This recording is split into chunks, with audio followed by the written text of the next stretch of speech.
नमस्कार, रेवती रेसिपीजमध्ये आपलं स्वागत आहे। आज आपण कैरीचा साखर आंबा कसा करतात ते पाहणार आहोत। या कैऱ्या मी 3 घेतलेल्या आहे, थोड्याशा पिकलेल्या आहे, म्हणून मी याचा साखर आंबा करते।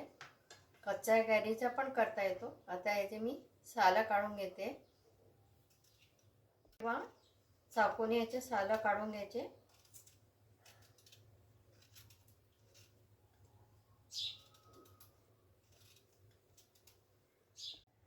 कैरीचे सालं काढून घेतले। आता याला आपण किसून घेऊया। शक्यतो जाड किसणी घ्यायची, छिद्राची होलची, म्हणजे जाड किस येतो आणि एकाच डायरेक्शनमध्ये किसायचं। इथे पाहू शकता छान लांब लांब आपला किस निघालेला आहे, किस तयार झालेला आहे। आता आपण हा वाटीने मोजून घेऊया। साधारण हे 1 वाटीभर आपला किस भरलेला आहे। एक पातेला घेतलाय, त्याच्यामध्ये मी 1 चमचाभर तूप घातलंय। तूप विरघळू देऊया। आता मी गॅस लावते। भांडं आधी गरम करून घेतलं होतं। आता तूप विरघळलंय, ह्याच्यामध्ये आपण हा जो कैरीचा किस आहे तो घालूया।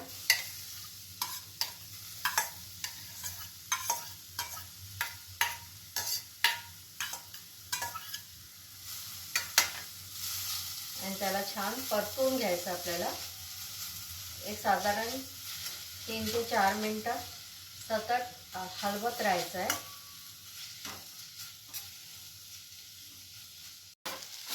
साधारण 4 ते 5 मिनिटं झाले, कैरी आपली शिजल्या गेलेली आहे। आता या स्टेजमध्ये आपण साखर घालूया।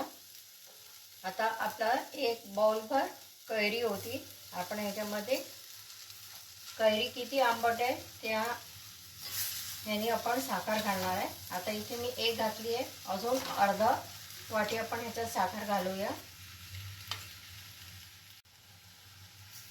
आता ही अर्धा वाटी मी साखर घालते।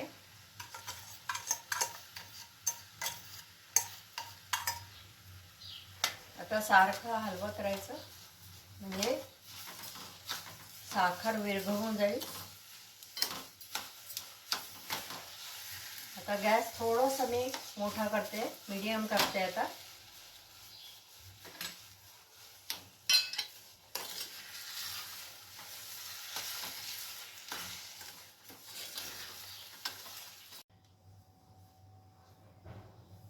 आता यामध्ये मी 2-3 लवंगा घालते। साखर छान विरघळलेली आता ह्याला हलवत राहायचं।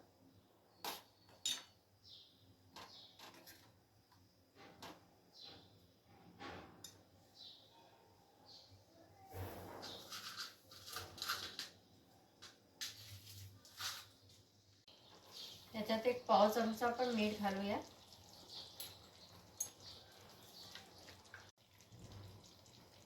आता पाण्यामध्ये साखरेचा पाक घालून पाहूया आपण। एकाच ठिकाणी घालायचं आणि थोडं 1-2 सेकंद राहू द्यायचं। आता जवळ करून पाहायचं। आता याचा थोडासा गोळा व्हायला लागलाय, हे बघू शकता। थोडासा असा गोळा व्हायला लागलाय। आता या स्टेजमध्ये आपण वेलची पावडर घालूया, अर्धा चमचा, आणि पुन्हा एकदा मिक्स करून घेऊया। हा सुगंधी होऊन आलेला आता। बस आता या स्टेजमध्ये आपण गॅस बंद करणार आहोत, कारण हा थंड झाल्यानंतर घट्ट होऊन येईल। आपला साखर आंबा तयार झालेला आहे।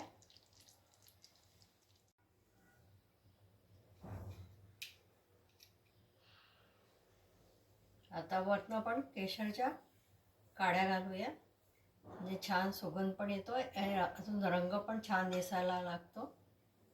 गरम असताना शेवटी घालायचं।